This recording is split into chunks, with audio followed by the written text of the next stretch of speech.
Okay, so in my videos on racism, this video is not going to be about that.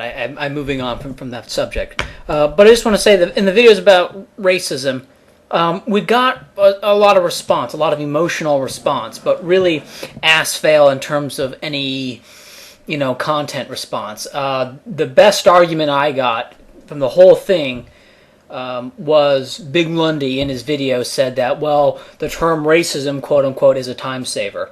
And in my response to him, which I have as unlisted because I'm sick, because I think viewers coming to my channel are sick of this topic, but I'll go ahead and post a link to that video in the description of this video for those who want to watch it. Big Lundy, I think, made the best argument saying that racism is a time saver.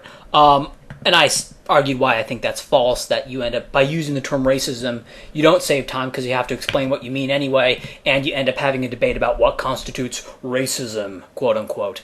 And so that's that. But everyone else would, well, one thing they would do is they would just assert their personal definitions. It was amazing. You got all these people commenting, asserting their personal definitions as if they know the true definition of racism. Okay, we had one guy come in and say that black people could not be racist because black people don't have power,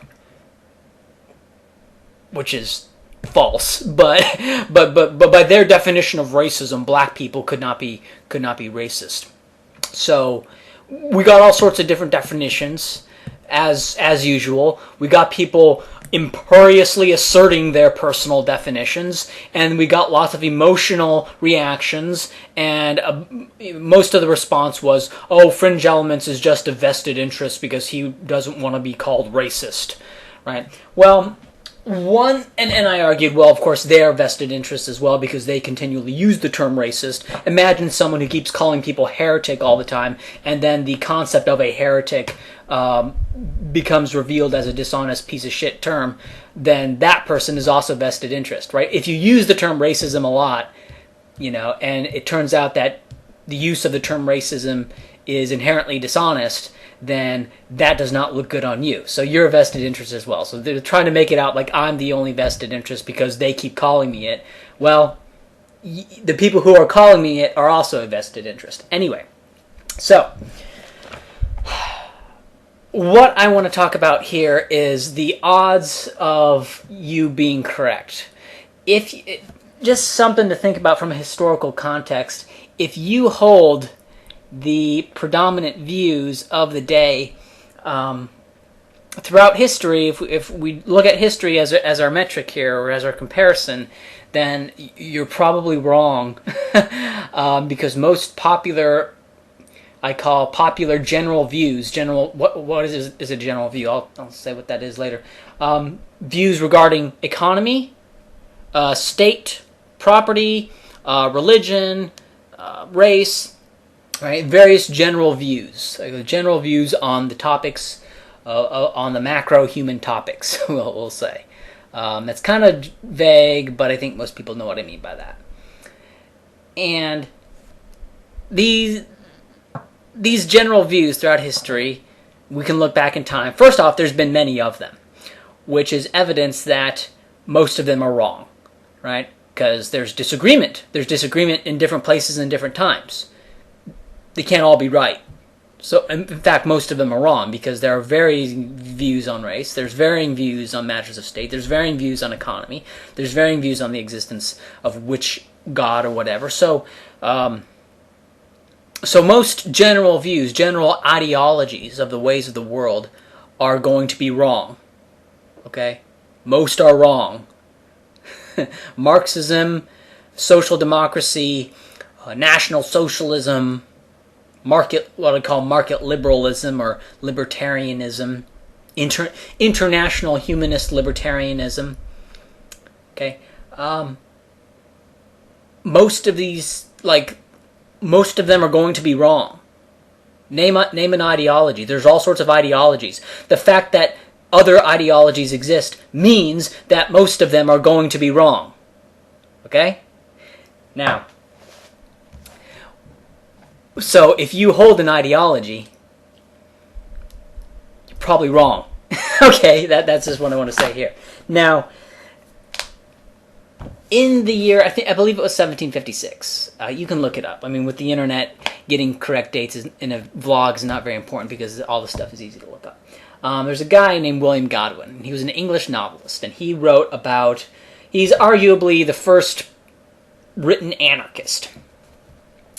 And by anarchist, I mean in the classical sense, not in the Stefan Molyneux sense. I mean anarchist. That's what I mean.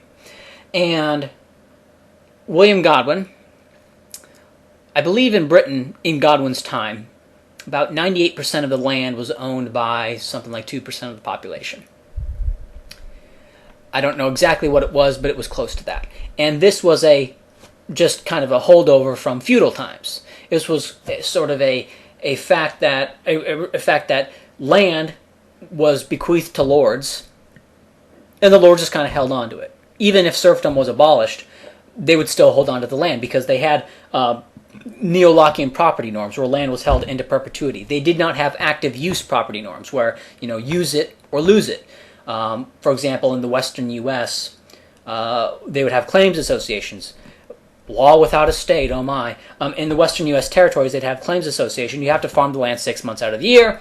And if you weren't farming it 6 months out of the year, someone else could start farming it, and they would come and squat on your land. And this is known as squatter's law. And they would inherit your land instead. Right? They would get your homestead. Right? That's where the term instead came from, I believe. Maybe I'm wrong.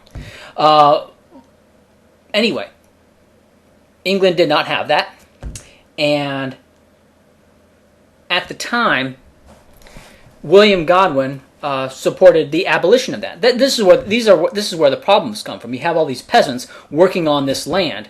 They've been working on it. The owner of the land has never so much as even touched it. It's gone down generations where the original. It's so far removed that the person who supposedly owns the land has never even been there. Sometimes they live in a different city, right? And you have all these people working on it, and they're getting the product of their labor. And why do they get the land? Because of inheritance, right?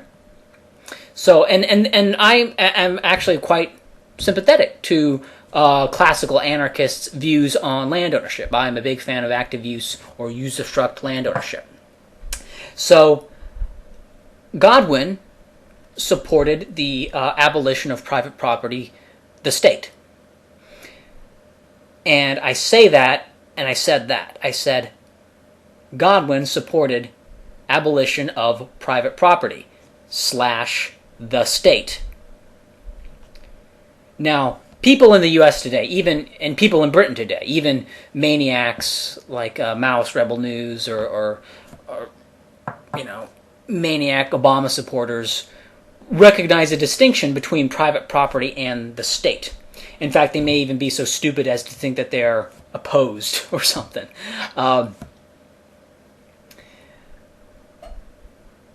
Although, to what extent does private property even exist in the U.S. today anymore? That's another topic. Property tax, that's rent, meaning that the state owns all land and you just rent from the state. But I'm digressing. So, at that time, they had a different conception of the state. Their conception of the state was that the state was private property, and private property was the state. And that's hard to get your mind around until you recognize that you have a similar conflation. And that is the conflation of law and the state. State is law, law is state. Remove the state, you remove law. Right? State creates law, law does not exist without the state. They are completely conflated. Right? And you may hold an iron certainty that a state is required for law. William Godwin did not hold that belief. Okay? He supported abolition of the state / private property. Or he would just say the abolition of private property. And by that he would mean the state. Whereas someone today would say, I support the abolition of law. Which, by the common conception in the United States today, that would mean the abolition of the state. Okay? So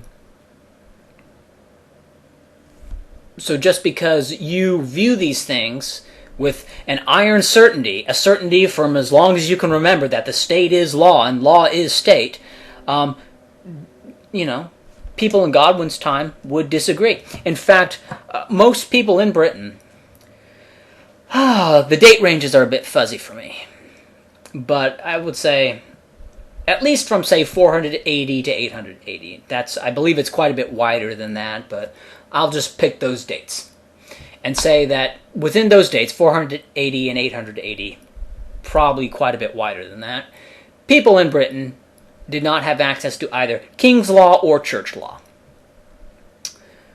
What law did they have access to? When peasants had disputes between each other, how did they resolve the disputes? They resolved the disputes between each other. They'd find an arbitrator between each other, or they'd work it out with themselves. And over time, precedents would build up between the English peasants. And these precedents were then enforced going forward, for fairness. Well, because you don't want different rulings for the same kind of dispute. You want fairness and consistency. Humans like that. And so over time, there built up a precedent, a series of precedents. And this series of precedents basically became the law. And this law became known not as the king's law, not as the church laws, but as the commoner's law, or the common law. At the time, the king and the church, they said, yeah, okay, whatever. They were not concerned about that. Because the state at that time did not exist for the sake of, doing for the people what they cannot do for themselves, right? Or some stupid shit that supposedly justifies the state in the U.S. today. Okay, their ideological justification was God. This is God's order. This is what God wants, and you're going to support the king because the Pope says the king ought to rule. Okay, and why should you care about what the Pope has to say? Well, because the Pope is God's representative on earth. That's why the state was there. Not because the state was utilitarian, not because the state was the manifestation of the will of the people or made life better or any of that crap. Okay, the justification was God. So, they did not know, quote unquote, like people know today, that you need a state to have law. So when the great bulk of Britain's population did not have access to king's law or church law, yet they still managed to function somehow, oh man, they were not fazed. It was not a big deal. It did not undermine their ideology, because their ideology did not include the state is necessary for law, right? Whereas that happening, that would actually undermine the ideology of states today, right? Okay, so, and regarding, I wrote some stuff down. Regarding just people thinking that they live in exceptional times. Like most ideologies throughout places and times throughout history are wrong. And most likely what you believe is wrong. Just by process of elimination. It would be highly unlikely that what I claim exists today. If you support the Republican Party or the Democrat Party, I would classify you as a social democrat. And what do I mean by a social democrat? I mean someone who supports universal or near universal suffrage and supports things like Social Security, Medicare, Medicaid, income security, public schools, as they're called, and food stamps, those kinds of things. I call that social democracy. And you could contrast this to a Greek-style democracy where you have only the land-owning citizens were allowed to vote, and they constituted more of a broad-based oligarchy as opposed to a real democracy that encompasses all of society and supposedly existed to serve the needs of all of society. And social democracy is, I also call it, a la carte communism. It's not total communism, but it's a la carte communism. People picking and choosing what to take from others and what to, take what you have and spread it around just on an a la carte basis. But of course, this a la carte communism, it always goes up. It very rarely ever goes down because because you get concentrated benefits, diffuse costs. No one ever wants to give up what they have. What keeps getting taken from others and constantly given to them. And so you always develop, and so whenever you create a new program, you always develop a block of supporters, right? Social Security, for example, people who depend and live on Social Security, they are now a solid, rock solid block that supports Social Security. And the general population, even if the general population opposed Social Security, which they don't in the U.S. now, their support would be lukewarm, right? And so, and given that politicians are a basket of issues, not any one particular issue. You're not voting up or down on Social Security, even if the general population opposed Social Security. If the support was harder, was more absolute, the politician may find it beneficial to, support Social Security so he can get that hardcore vote and give the general public something else, right? See how this works? So. So the concentrated benefit diffuse cost could actually result in but I don't think that's even happening for the most part in the U.S. I think because if you poll people, most people actually do support Social Security and do support Medicare, Medicaid, and income security. And that's why social democracy just grows and grows and grows and grows until you get to currently Sweden, the state's like 54% of GDP. The U.S., the state is like 40% of GDP. And I've seen estimates of the effects of restrictions, or called regulations, kind of a loaded term, as if they regulate something or keep it regular. Something about the effects, how that's determined, that's a bit fuzzier. But I've seen various estimates all around 13%. That is about the costs of restrictions amount to about 13% of GDP in the U.S. So direct spending at the federal, state, and local level, not just the federal level, but the federal, state, and local level, plus restrictions, economic restrictions, like, for example, unemployment. People come in and they say, I'm willing to work at $2 an hour, and someone's willing to pay me $2 an hour. That's not allowed. Right? So for example, the minimum wage law, that's an unemployment law. That is a restriction. It's not an employment law, it's an unemployment law. You are not allowed to employ people in this way. Right? And that constitutes about, I believe, 53% of GDP. So the idea that this social democracy thing, that is predominant in the U.S., you could say there's different degrees that, well, it's the support of social democracy is bigger and different in Britain or in Sweden or Germany, but not much more. For example, in the U.S., the state spends about 65% of total spending on medical services right now. State spending on medical services is about 65% of all medical services in the U.S. In the U.K., it's about 71%. Okay, it's not like the U.S. and the U.K. and like state spending as a percentage of GDP in the U.S. is about 40, whereas in the U.K. it's about 46. All right, it's not. They're not as much different as you think. The U.S. and the U.K. are not as much different as you think. And the general public in the U.S. is not that libertarian. It is not as pro-free market as you think. And the general social survey generally shows that people in the U.S. support what exists. They support cuts in the abstract, but when you try to pin them down on actually cutting something, they don't want to cut. Okay, I'm going on. So that was kind of a tangent, but I thought it was an interesting tangent. Universities.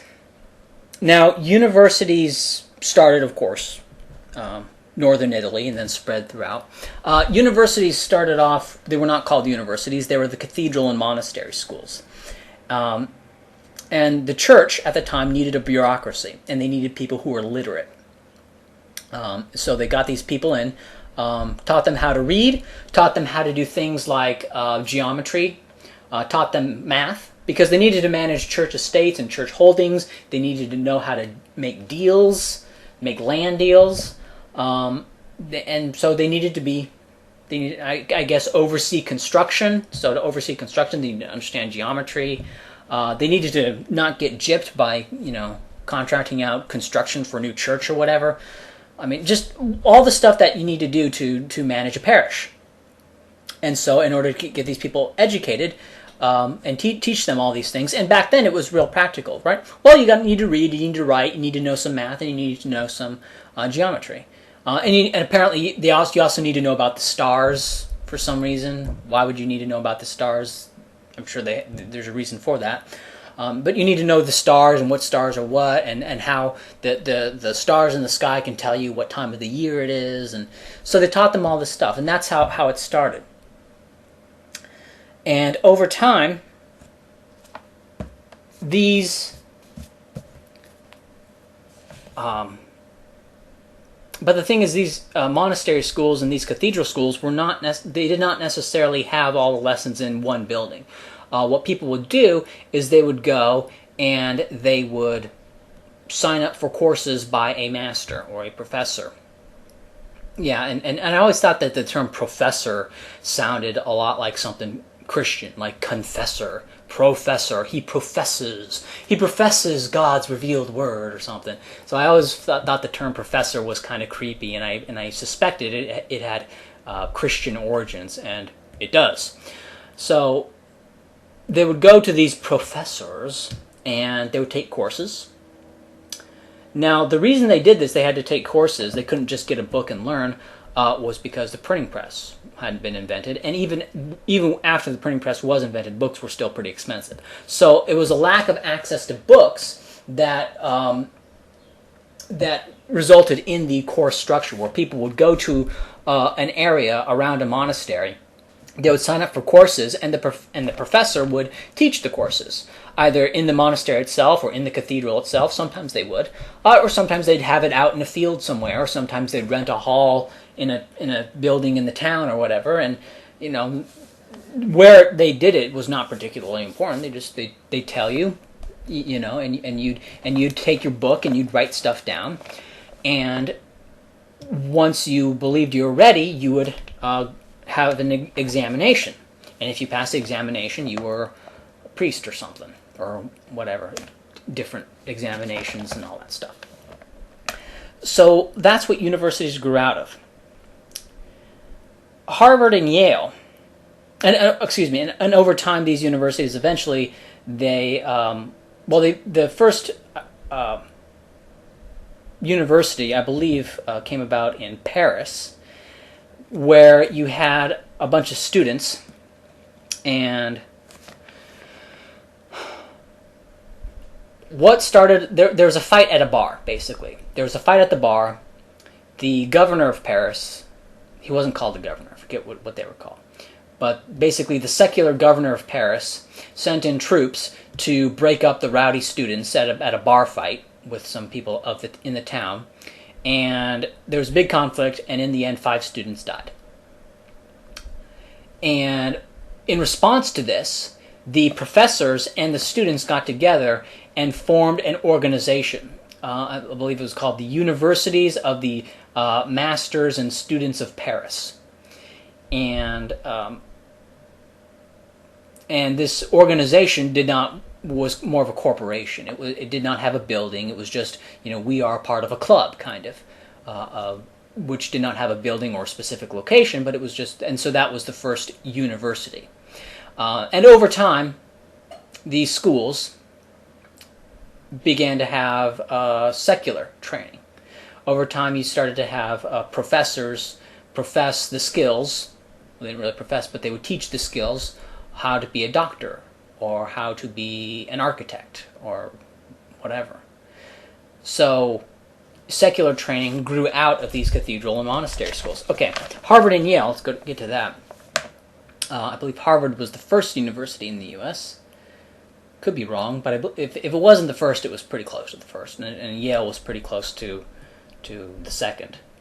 I'm less certain about, I don't think Yale was the second. It might have been the second. Anyway, they were pretty close to the... Yeah, Harvard was the first university in the 13 colonies. That's right. Because they went in, and there were 10 ministers who arrived in the colonies. And they were there, and they were interested, and they were building up their little settlement. And then they came to the conclusion, wait a minute, they had all been trained in Cambridge. And so they were all literate and knew how to manage a parish. But they were concerned that, well, wait a minute, there's no equivalent to Cambridge over in the U.S. So what we need to do is we need to create a new school to train ministers.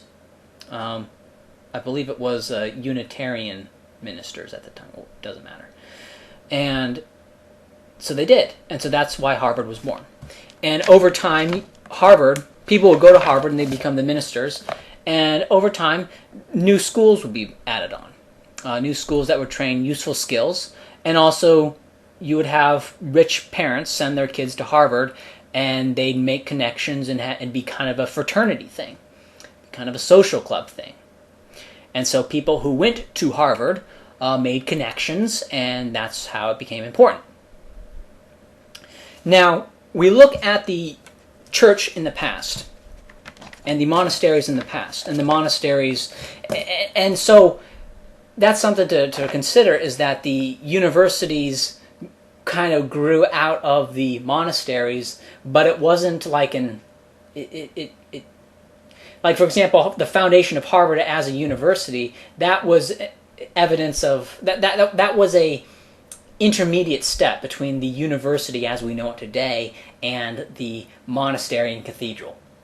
Okay, so over time, it wasn't a hard break. It wasn't like you had one phase where it was monasteries and cathedrals, and then you had another phase where it was, Oklahoma State. No, you had one phase. The phases kind of blend into each other over time, and you can draw little cross sections, and you can find different stages of this evolution. But the evolution ultimately comes from these monasteries and cathedrals. Now, when you had these monasteries and cathedrals, you had people like, St. Thomas Aquinas.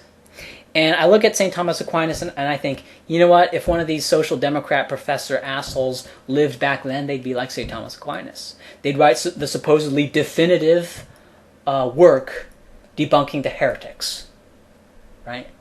And of course, now, we know now that the heretics were right, in the main, that they were generally right, and that the institutions and all the smart people were wrong. If you were smart in, say, 1000 AD, you went to a monastery or cathedral school. Okay, that's where the smart people went. And if you went to the monastery and cathedral school, what were you taught? You were taught Christianity. And what does Christianity teach? Well, it teaches that we are fallen. Everyone's fallen, right? Today, what do the universities teach? Do they teach that people are fallen today? That people are good? No, people are racist. People are bad. People are fallen, and they need to be fixed. They need to be fixed of their sexist, misogynistic ways and all that stuff. For example, the church would say things like, well, lust is bad. Right? Lust is bad. But unfortunately, humans lust. They lust all the time. That's just what humans do. So, it was an impossible task. Like, you could not fix it because humans lust. Holding, different views of the genders, right? That's what humans do, right? Humans evolved that way. The genders co-evolved. So they're going to hold different views of genders. They're going to have different judgments of genders for different actions. An action that's okay for a girl is not okay for a guy, and vice versa. So there are lots of double standards here, and those double standards are a result of the biology. So what you see, a similarity between the modern secular universities and the old-timey monasteries and cathedral school, is the battle against biology. Masturbation's a sin, lust is a sin, gluttony is a sin. Eating a lot of food and getting fat as you're biologically programmed to do, that's a sin. See, all these sins. Your biology is a sin, basically, right? You are fallen. Your inherent nature is of being fallen. And I believe that is what they teach at the universities today. The sins are different, true, but it's the same kind of pattern. Both are humanistic. In the church, Christianity was a little bit unique compared to the religions prior. And that is, the Christianity was unique in that it had soul equality. This was not true. For example, the Hebrews, which ironically Christianity grew out of, the Hebrews held the view that Yahweh originally was one of the many gods, one of the pantheon of gods, but eventually the Jews came to the conclusion that Yahweh was the one and only God revealed to Abraham, and that all these other gods were false and didn't really exist. When the Jews were still in Egypt, they recognized that Yahweh was just the God of their tribe, kind of like the God of Babylon was just the God of Babylon, and the God of was the God of There are many gods. Anyway, I'm getting off topic. But once you had the one true God, so you have Christianity, and Christianity, you have an interesting problem with Christianity, because you have, the Jews are the chosen people. That's what it says in the Old Testament. But on the other hand, all souls are equal before God. And the Jews are the chosen people. Why? Well, because that's what the Old Testament said, and Christianity grew out of Judaism, which was an old-timey ethnic-specific religion, right, like as the early religions were, and Christianity grew out of that, and so now you have Christianity out of the one side of the mouth saying Jews are special, and on the other side of the mouth saying nobody's special, right? All souls are equal before God. All souls are equal before God. Well, this means that rank doesn't matter, class doesn't matter, tribe or ethnic affiliation does not matter. None of these things matter in the eyes of God. And ultimately, and because we're a theocracy, and because the Pope is God's intermediary enforcing the will of God on earth, the will of God on earth is ultimately egalitarian, right? In theory, right? Of course, it doesn't actually work out that way when you have kings and neo-Lockean property norms and feudalism. So, but ultimately, you have eventually what happens is especially after the printing press, you started to have a revolt against the Catholic Church, and a revolt against some of the excesses of the Catholic Church, and what became to be known as Christian humanism. Right, we're all equal, all humans are valuable, and what we ought to do is value the well-being of all humanity. That's all humanism is. It's like, you could call yourself a nationalist, meaning that you advocate that which is in the well-being of your nation, however your nation is being defined. Well, humanism is just that. It's just what is in the well-being of all humanity. Now, if you are a Christian, and if you believe that this, your existence on earth is but a blink of an eye in terms of in relation to your eternal soul, then to be a humanist, you're not going to be too particularly concerned about the well-being of people on this earth. Okay, you're going to be concerned about their well-being in the afterlife. So you're not going to be concerned about inventions that make life in this world easier. You're going to be concerned that they're following God's plan, they're following God's will, so that they can get into heaven, right? That's as if you care about them, as in not necessarily their flesh and bones, but their eternal soul. That's what you want to do. And so if you're a humanist and you believe in the afterlife, you want to make sure that they follow, right? And so they get into heaven. It's a very humanistic thing to do. It's a very caring thing to do. And I believe, and of course, out of Christian humanism, you have secular humanism. And that's why you get the term secular humanism. It's not just called humanism, it's called secular humanism, to differentiate it from its predecessor, Christian humanism. All right? So you have this secular humanism, and also you have the heretic, who is the racist, and I've been over that. Back then you had the heretic or the witch. Witch, not as much, but you had the heretic. Today you have the racist, right? And the heretic had his lying tongues, and St. Thomas Aquinas did his definitive, beat down of the heretics. And today you have the definitive beat downs of the racist. I would say that the old churches had better definitions, or more consistent definitions of heretics, because they had consistent fines and punishment for each type of heresy.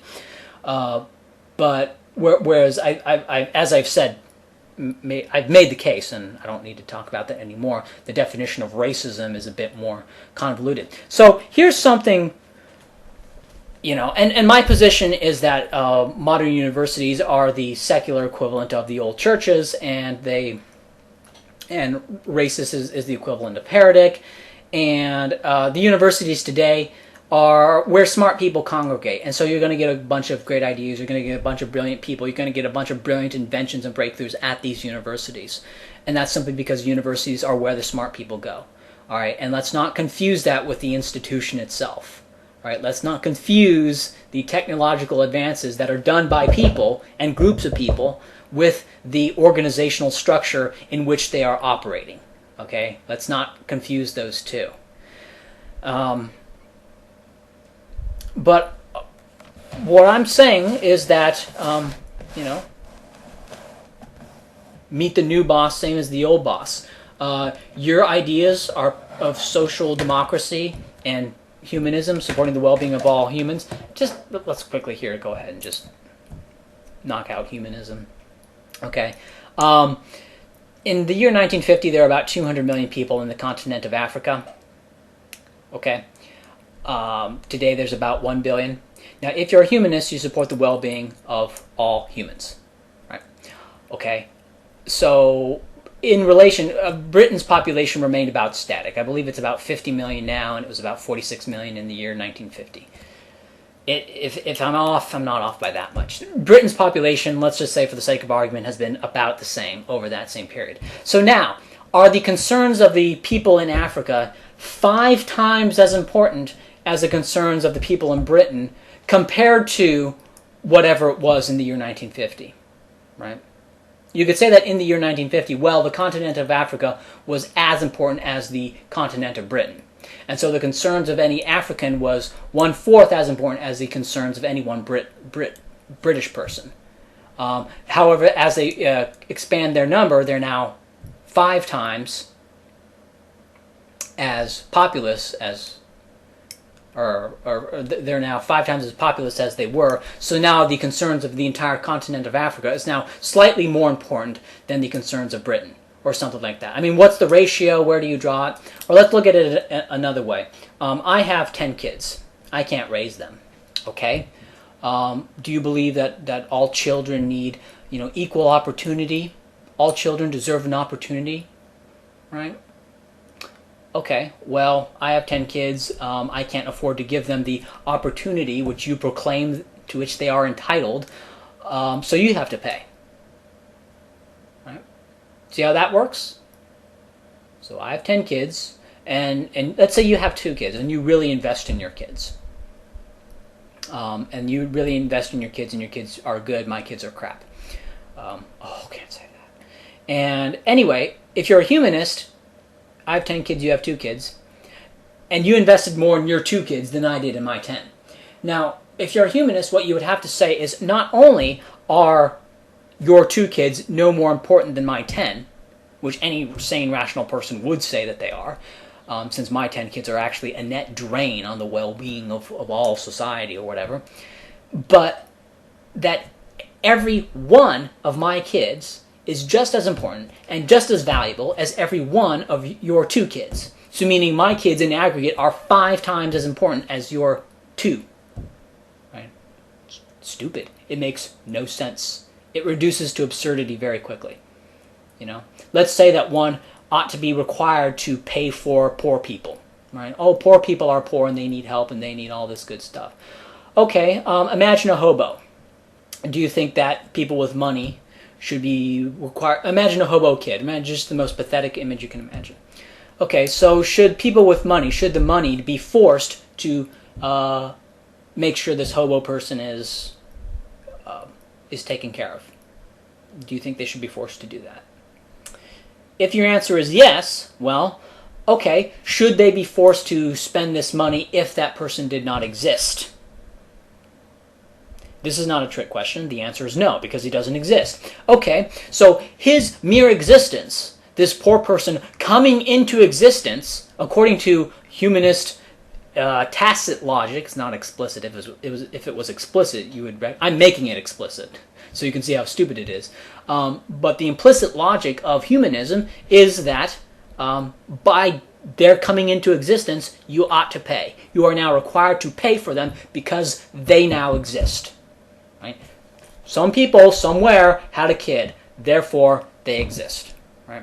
And so humanism breaks down because, well, what's human? whoever constitutes the bulk of humanity, their concerns are now preeminent, right? So all you have to do is become humanity, come into existence, which is not hard nowadays. It was harder in the past, but it's not hard nowadays. Okay, I mean, people in the poorest countries on the planet are exploding in population, and their interests become preeminent, right? And that's absurd. And so that's what I call the absurdity of humanism. And you could try to draw a line somewhere and say, well, at some point you say, look, you're not as important. Oh, can't say that. It's just stupid. It's just stupid. And it comes from religion. It comes from Christianity. It comes from God. East Asian countries, especially before their contact with the West, unfortunately, they're getting.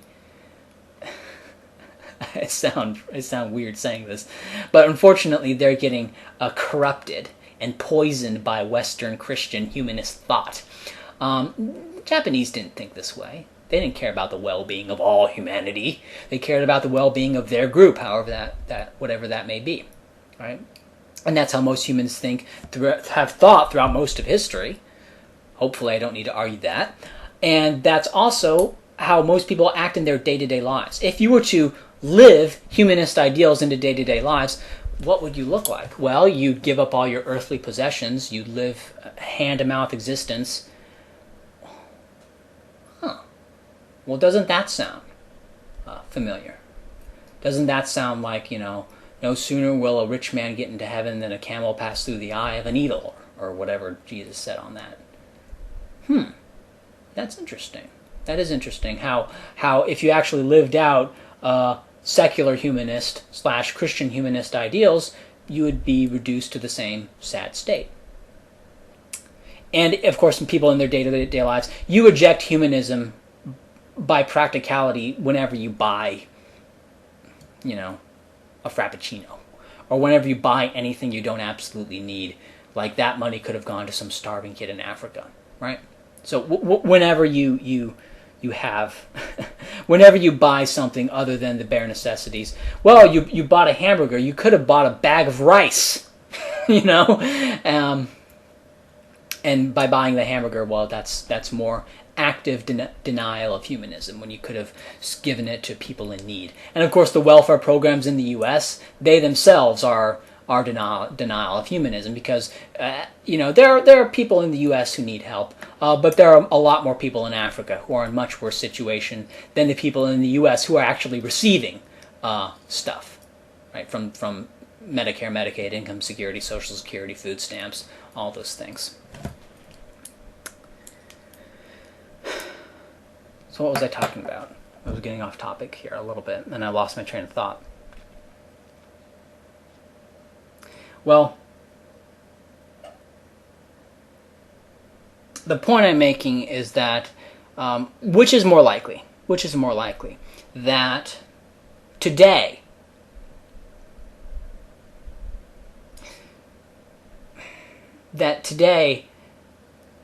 the universities and the general ideology, which I call social democracy and humanism,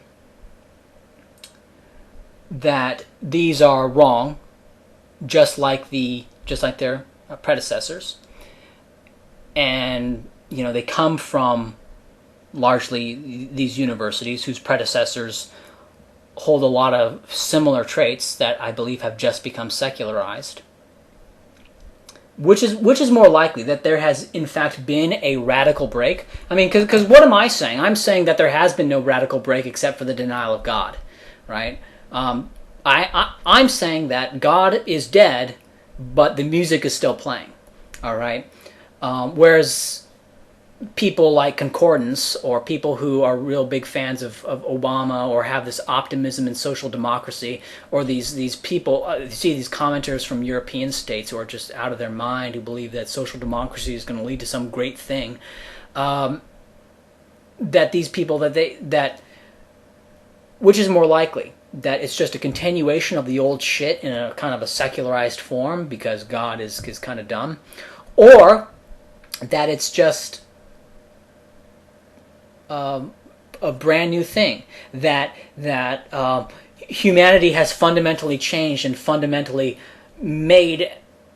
has changed, not only in terms of, learning new math formulas and learning new technological things. I mean, that happens all the time, but a completely new rational view of the world, that people today are becoming uniquely more rational than they have ever been, and that this is not just an extension of Christian humanist bullshit, right? Which is more likely, because I'm saying that no such radical transformation has occurred, and that people are still shitty like they were in 1000 AD. It's just dressed in different garbs. That's what I'm saying, and I think that's a much safer assumption. Right, because I think that the assumption of no progress is much safer than the assumption of radical, never before happened progress. Okay? And given that that's the safer assumption, if you're a humanist and if you're a social democrat, in addition to you holding an ideology, which exists in contradistinctions to lots of other ideologies from lots of other places and times, means that, we got these two ends of Bayesian inference, right? Bayesian reasoning, one of which says, well, gee, there's a lot of other ideologies. Most of them are wrong. If you hold one of these particular ideologies, you're probably wrong. And then on the other hand, we have, the ideas that you hold come out of the Christian church, and in fact, the university system itself, the humanism, the we are fallen nature, the manful battling against your own biological drives, all that crap, we can trace it institutionally. All right, the kinds of people who buy into secular humanism and the kind of people who buy into this kind of secular we are fallen crap are people from formerly Christian states, right? You don't see this crap going on in Japan, not as much. Unfortunately, that's changing a little bit. But you didn't see this crap going on in Japan before they had any contact to it.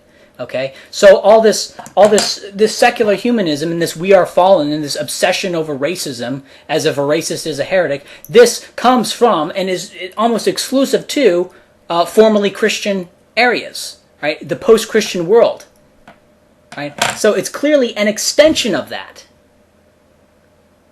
Okay, and if you say that's wrong, what are the odds that the secular extension of it are correct?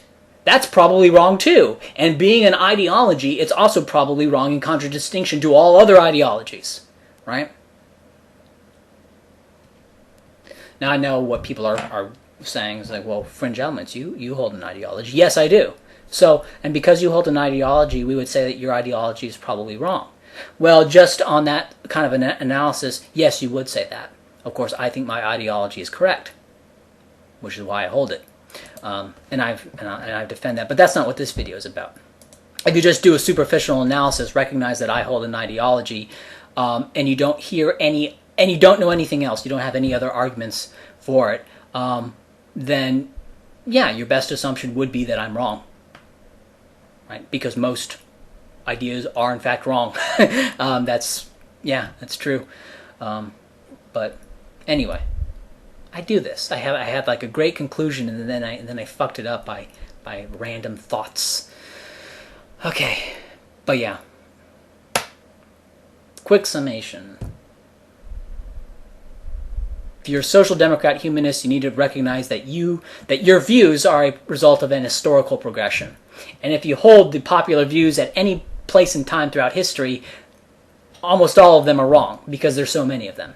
Okay, and like the odds that you are correct, given that your views are, by any rational inference, or like you have all these things going on, it would be unbelievably unlikely to say that the modern social democrat, we are fallen, racist, heretic, secular humanist view is not an outgrowth of Christian humanism, given that it is institutionally, and given that it is terminologically in terms of Christian humanism and secular humanism, right?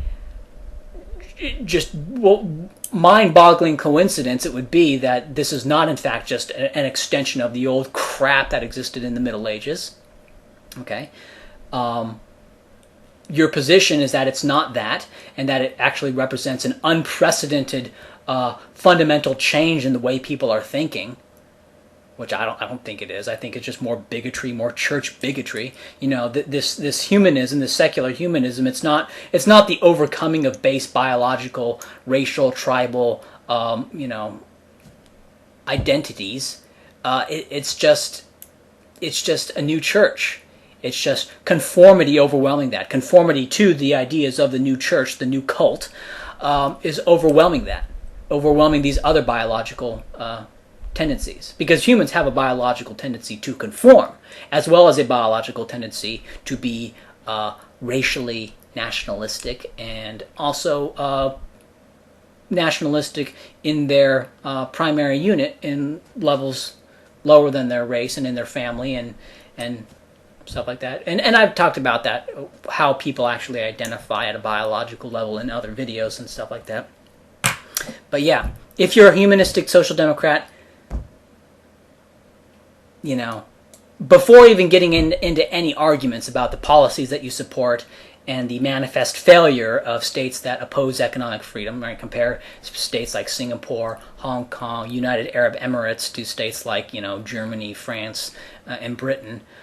Compare a country which for a long time was higher on the index of economic freedom than the United States, Denmark. Compare that to a country far lower than the United States, Sweden, right? And you know, there's all sorts of other arguments against that. But before even getting into any of that, and before getting into a rebuttal to the healthcare thing, which I believe is the supposed jewel in the crown of advocates of social democracy. Just standing back, before even talking about any of that, the history points to you probably the history says that you're very unlikely to be correct, and you're overwhelmingly likely to be wrong. So if you're a humanist, secular humanist, social democrat, you're probably wrong.